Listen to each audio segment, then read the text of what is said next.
Particularmente a mí me tocó estudiar en los años 90, mi formación universitaria. Y sería un contrasentido que yo dijera que fue diferente. Por gran parte de la juventud de esa época fuimos así. Vivimos un poco, si usted me permite la expresión, vivimos un poco el éxito de haber, entre comillas, terminado la dictadura, aunque en el caso nuestro no sacamos a Pinochet del poder, Pinochet siguió en el poder. Pues, sin embargo, era el fin y fueron años, por supuesto, de borrachera en el sentido social, ¿no? Y también fueron años de juicios como ya hicimos todo lo que teníamos que hacer, el dictador ya no está, o está en un lugar secundario, y bueno, ya veremos qué hacemos con eso, si es que lo podemos sacar en algún momento, pero vivamos, finalmente vivamos y como les decía, alcancemos el número 1 en algo, ¿no? Como este tipo lo alcanzó en el tenis, alcancemos en otra cosa. Esos son los años 90, mirados desde una perspectiva, pero un historiador chileno que bueno, que ha acompañado todos estos movimientos del año 2011, lo ha acompañado en el sentido teórico, los ha seguido, ha intentado explicarlos desde el punto de vista de la historia. Este historiador se llama Gabriel Salazar. Gabriel Salazar por cierto, antes de todo este proceso, él caracterizaba la época de los años 90 como una época que él denominaba algo así como el potente silencio de los años 90, intentando decir que tras esa especie de borrachera nacional de la que yo les he hablado, ese silencio que vino seguramente después con la resaca de esos años de borrachera, tenía guardado un potente silencio, es decir, había una especie de cuestión no dicha, y esa cuestión no dicha seguramente tenía que ver con que muchos elementos del periodo dictatorial y Pinochet, por supuesto en persona, seguían y se mantenían, y que eso en algún momento, pensaba él, en algún momento va a reventar, eso en algún momento va a salir por alguna parte. Y a eso se refería con este potente silencio de los años 90. De cierta forma, entonces, los años 90 son una especie de periodo de latencia, ¿no? Algo está ocurriendo, algo se está fraguando, algo seguramente a no todo el mundo juvenil le está gustando como está ocurriendo, y eso en algún momento va a escurrir por alguna parte. Entonces, yo les decía, 2011 no es la primera vez que los jóvenes chilenos secundarios y universitarios salen a las calles a demandar sus derechos. El primer evento relevante que tiene que ver con que se encadena con lo que ocurrió durante el 2011 ocurrió en el año 2001. Ese es el primer momento importante en que un grupo bastante numeroso de estudiantes, particularmente de la educación secundaria en Chile, precisamente educación secundaria que había estado completamente desorganizada durante todo el periodo de los años 90, decide volver a organizarse. Y aquí brevemente permítanme explicarles algo. Mientras estábamos en dictadura militar, uno de los actores importantes en la protesta social contra la dictadura fueron los estudiantes secundarios. Y los estudiantes secundarios fundaron en ese momento una federación que los organizó a nivel metropolitano en Santiago y en algún grado a nivel nacional. Esa federación, sus iniciales son FESES, FESES, F-E-S-E-S. Y esta federación de estudiantes, que además respondía a una larga trayectoria de organización de estudiantes secundarios, fue muy relevante, sobre todo en la década de los 80, contra el gobierno de Pinochet. Bueno, y gran parte de estos estudiantes, al final de la dictadura, son estudiantes que ingresan a algunas carreras de educación superior porque ya han terminado su enseñanza media. En algunos casos se vinculan con el nuevo, digamos, estructura política. Algunos seguramente ocuparon algunos cargos, otros no, por cierto. Algunos cargaron en sus vidas personales con mucha frustración, etcétera. Ese movimiento, que había tenido su pic probablemente el año 1986, 1987 y 1988, en que en Chile hay una votación que decide que la dictadura militar tiene que tener término, y eso finalmente es lo que culmina el ciclo de Pinochet en el poder. Ese movimiento con los años 90 decae absolutamente. Y en este escenario que yo les comenté de esta dispersión del movimiento social, los secundarios por supuesto no quedan ausentes, y solo en el año 2001, ¿no?, logran efectivamente articularse ahora de una forma nueva.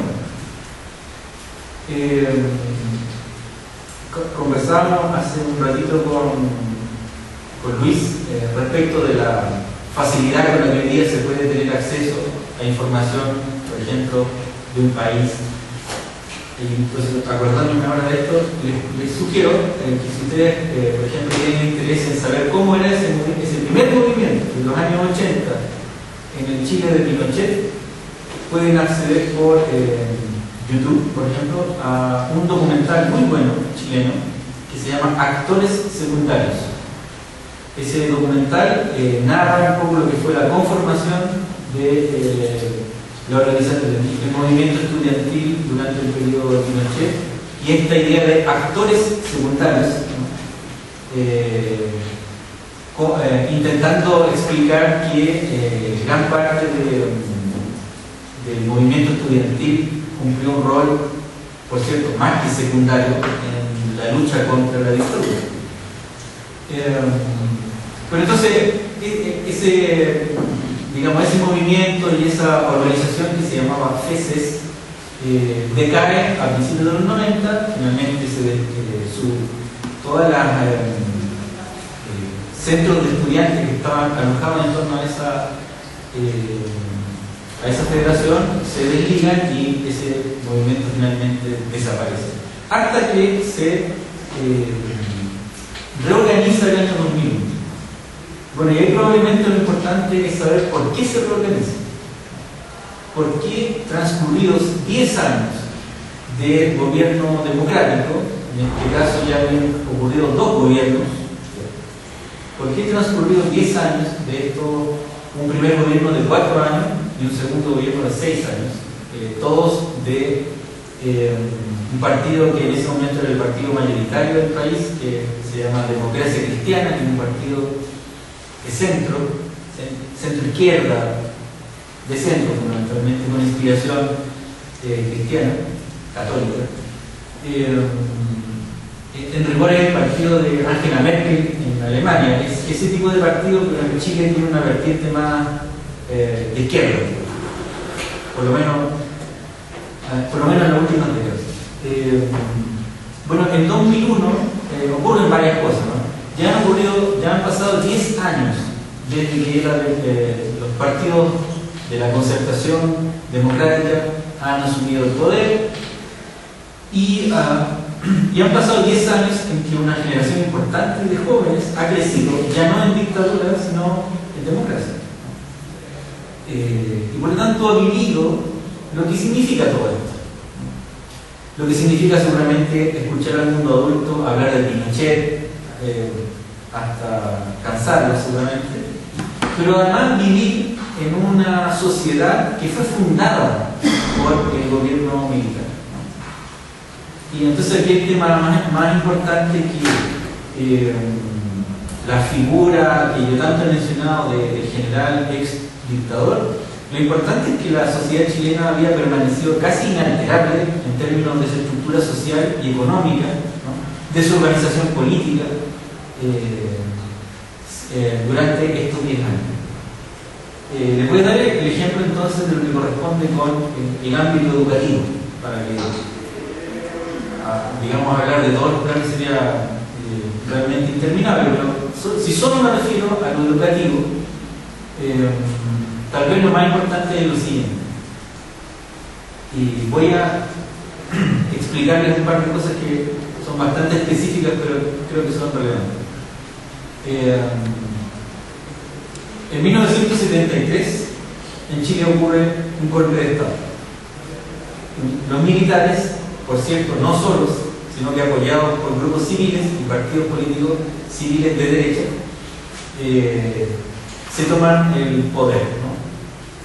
Y fíjense que apenas transcurridos unos pocos días de su triunfo, que fue bastante rápido, un mes después de ese golpe de Estado, se reúne una comisión de militares con civiles para redactar una nueva constitución política para el país. La constitución política del país que regió hasta el 11 de septiembre de 1973 había sido formulada en 1925, o sea, hace muchísimos años atrás, había tenido vigencia, con algunas reformas que en general tenían un tenor democratizante, o sea, mayor, por ejemplo, universalizar el voto, terminar con todas las discriminaciones que estaban asociadas al ejercicio de la votación, como por ejemplo el voto femenino, entre otras cosas. Y una de las primeras cosas que se discute en la comisión que va a formular este nuevo código que va a regir a todo el país es un concepto que hasta el día de hoy es probablemente la principal polémica de la legislación educativa y de la política educativa en mi país. Y ese concepto es la libertad de enseñanza. Este es un principio que había estado, insisto, en la Constitución de 1925, la libertad de enseñanza. Entonces, hasta 1973 se entendía que libertad de enseñanza era la posibilidad que el Estado brindaba para que cualquier organismo, corporación o interés que tuviera un lugar relevante dentro de la sociedad pudiera ofrecer, digamos, un proyecto educativo a la sociedad. Chile es un país muy católico, por lo tanto, la mayor parte de quienes recibieron ese mensaje desde el Estado fueron los católicos, es decir, quienes ejercieron la libertad de enseñanza fue la Iglesia Católica. En menor grado, la Iglesia Protestante, y en muchísimo menor grado, casi inexistente, algunos municipios, en algunos lugares muy distantes unos de otros, levantaron algunos proyectos propios, no estatales, sino que más bien locales. Por lo tanto, hasta 1973 se entendió por libertad de enseñanza esta posibilidad de que cristianos, protestantes, lo que fuera, pudieran ofrecer a sus comunidades colegios, escuelas básicas, escuelas de enseñanza media, colegios con esta inspiración.